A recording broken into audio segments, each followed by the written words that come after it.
ఓం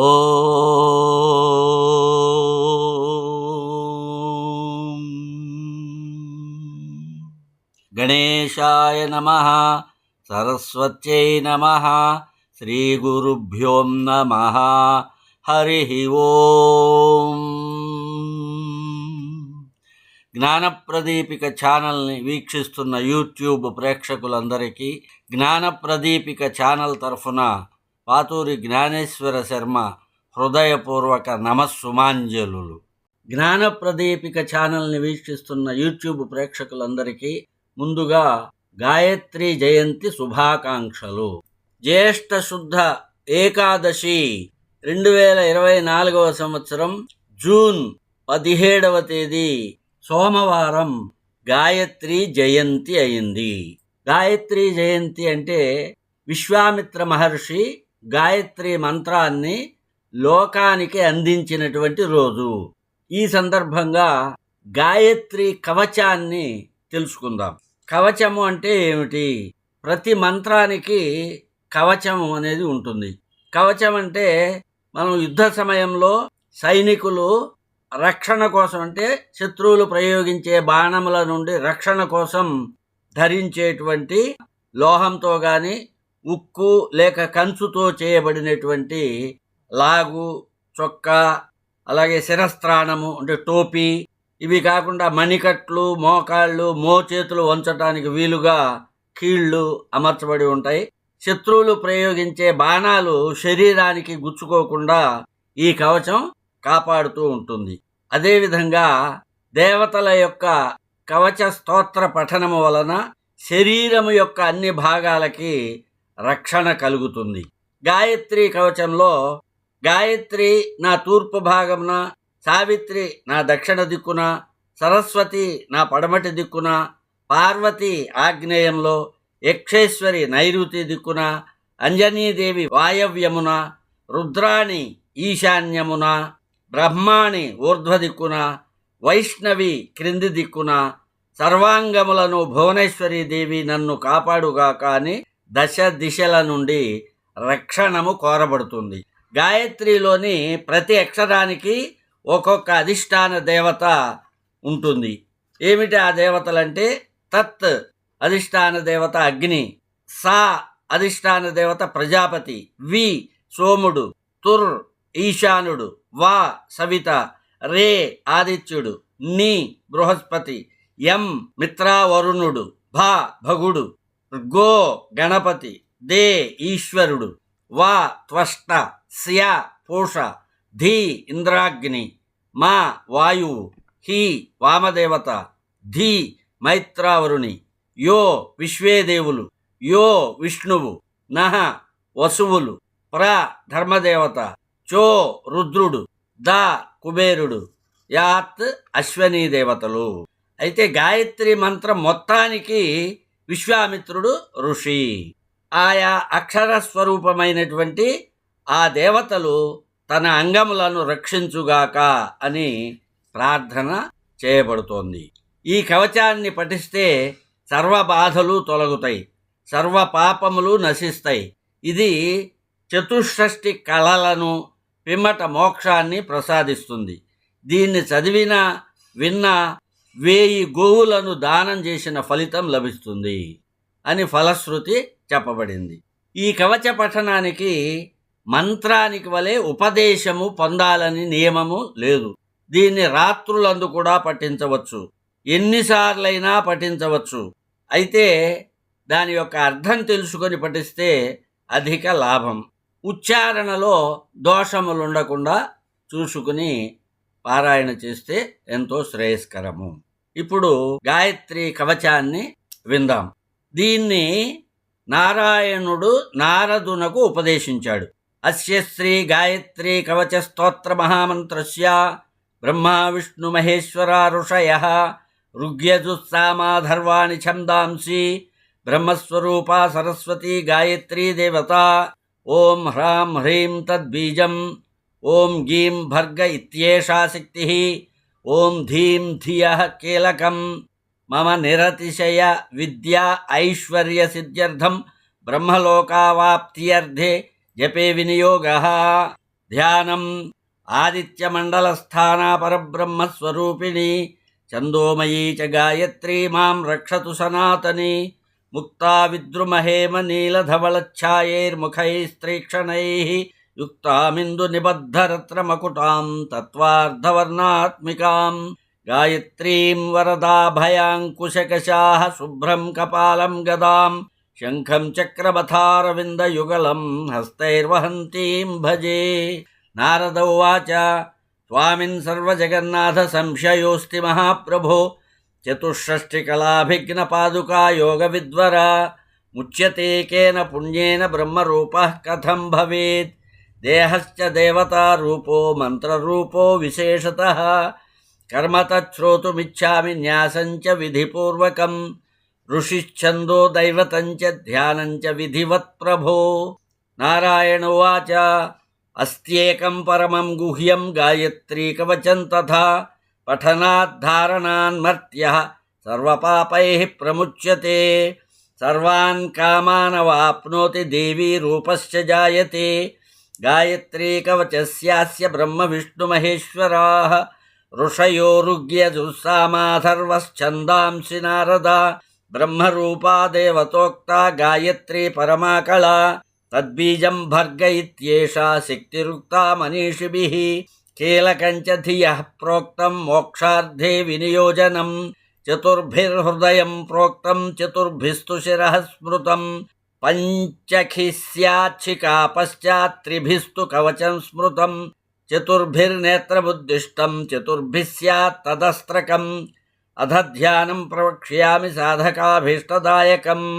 ముక్తా విద్రుమహేమ నీలధవళఛాయైర్ముఖైస్త్రీక్షణైః యుక్తామిందు నిబద్ధరత్నమకుటాం తత్వార్ధవర్ణాత్మికాం గాయత్రీం వరదాభయాంకుశకశాః శుభ్రం కపాలం గదాం శంఖం చక్రమథారవిందయుగళం హస్తైర్వహంతీం భజే.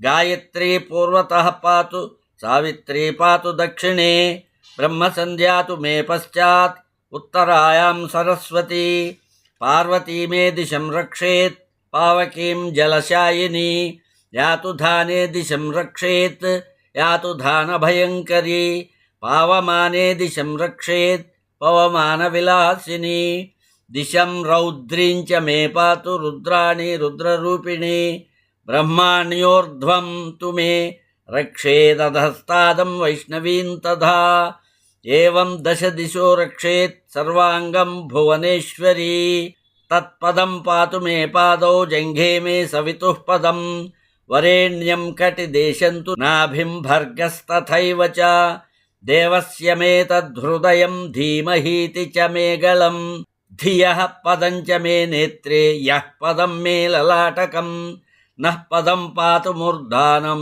శిఖాయాం మే ప్రచోదయాత్ తద్వర్ణః పాతు మూర్ధానం సకారః పాతు ఫాలకం చక్షుషీ తు వికారార్ణస్తుకారస్తు కపోలయోః నాసాపుటం వకారార్ణో రేకారస్తు ముఖే తథా నికార ఊర్ధ్వమోషం తు యకారస్త్వధరోష్టకం ఆస్యమధ్యే భకారార్ణో గోకారశ్చుబికే తథా దేకారః కంఠదేశే తు వకారః స్కంధదేశకం వకారో దక్షిణం హస్తం ధీకారో వామహస్తకం మకారో హృదయం రక్షేత్ హికార ఉదరే తథా ధికారో నాభిదేశే తు యోకారస్తు కటిం తథా గుహ్యం రక్షతు యోకార ఊరుధ్వౌనః పదాక్షరం ప్రకారో జానుని రక్షేత్ చోకారో జంఘదేశకం దకారో గుల్ఫదేశే తు యాకారః పదయుగ్మకం తకార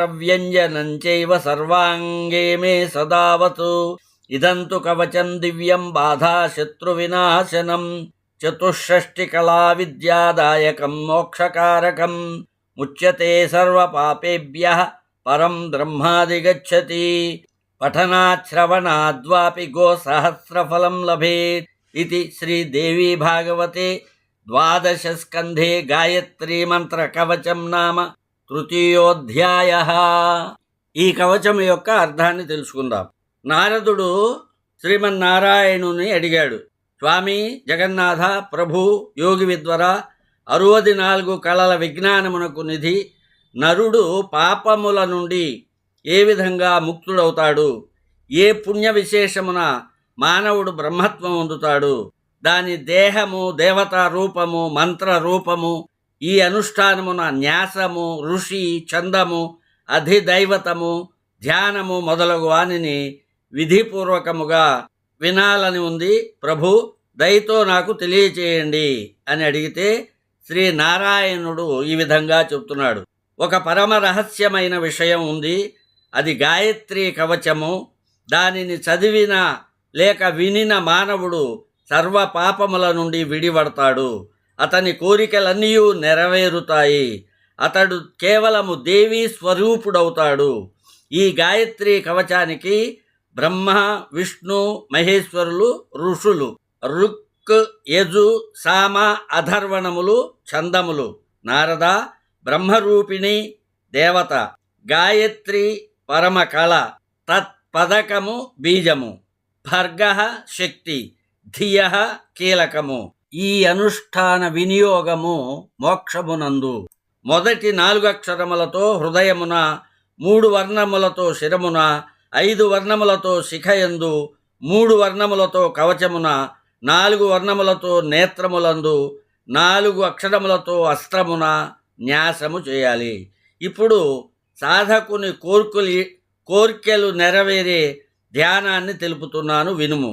ముత్యము, పగడము, సువర్ణము, నీలము, తెలుపు కాంతుల ఛాయలు గల ముఖములు గలది, త్రినేత్ర, నెలవెంకతో వెలుగొందు రత్న కిరీటము ధరించినది, 24 వర్ణముల స్వరూపముగా గలది, వరద, అభయ, అంకుశ, కళ, శుభ్రకపాల, గద, శంఖ, చక్ర, పద్మ యుగళములను తన 10 చేతులతో ధరించి అలరారుచున్న శ్రీ గాయత్రీదేవిని ధ్యానించుచున్నాను. నన్ను తూర్పు దిశను గాయత్రీదేవియు, దక్షిణమున సావిత్రీదేవియు, పడమట బ్రహ్మసంధ్యయును, ఉత్తరమున సరస్వతియును రక్షించుగాక. నన్ను ఆగ్నేయమున పావకోజ్వల శాలినియును, నైరుతి దిశయందు యాతుధాన భయంకరియు కాపాడుగావుత. నన్ను వాయవ్య దిశయందు పవమాన విలాసినియు, ఈశాన్య దిశయందు రుద్రరూపిణియగు రుద్రాణియును, ఊర్ధ్వమునందు బ్రహ్మాణి, క్రింది వైపు వైష్ణవియును కాపాడుగాక. ఇటుల 10 దిశలందు నా అంగములన్నిటినీ త్రిభువనేశ్వరీదేవి రక్షించుగాక. తత్పదము నా చరణములను, సవితుః పదము నా పిక్కలను, వరేణ్యం కటిప్రదేశమును, భర్గః బొడ్డును, దేవస్య హృదయమును, ధీమహి కపోలములను, ధియః నేత్రములను, యః పదము నా నొసటిని, నః శిరమును, ప్రచోదయాత్ శిఖను, తత్పదము నా శిరమును, సకారము నొసటిని, వికారము కన్నులను, తుకారము చెక్కిళ్లను, వకారము ముక్కులను, రేకారము మోమును, నికారము పై పదవిని, యకారము క్రింది పెదవిని, భకారము ముఖమధ్యమును, గోకారము గడ్డమును, దేకారము కంఠమును, వకారము భుజములను, స్యకారము కుడి చేతిని, ధీకారము ఎడమ చేతిని, మకారము హృదయమును, హరీకారము పొట్టను, ధికారము బొడ్డును, యోకారము నడుమును, యోకారము గుహ్యమును, నః పదము 2 తొడలను, ప్రకారము జానువులను, చోకారము పిక్కలను, దకారము చీలమండలను, యాకారము 2 పదములను, తుకారము సమస్త అంగములను రక్షించుగాక. ఇది శ్రీ గాయత్రి దివ్య కవచము. ఇది 100ల కొలది బాధలను శాంతింపచేయగలదు. 64 కళలను, విద్యలను ఒసంగునది. మోక్షకారకము. ఈ శ్రీ గాయత్రీ కవచమును చిత్తమున ధరించిన వాడు సకల పాపముక్తుడై బ్రహ్మ సాయుధ్యము పొందగలడు. దీనిని విన్నను, చదివినను 1000 గోవులను దానము చేసినంత పుణ్యఫలము కలుగును. గాయత్రీమాత అనుగ్రహము అందరికీ కలగాలని, విశ్వశాంతి, లోక కళ్యాణము జరగాలని గాయత్రీ మాతను ప్రార్థిస్తూ స్వస్తి.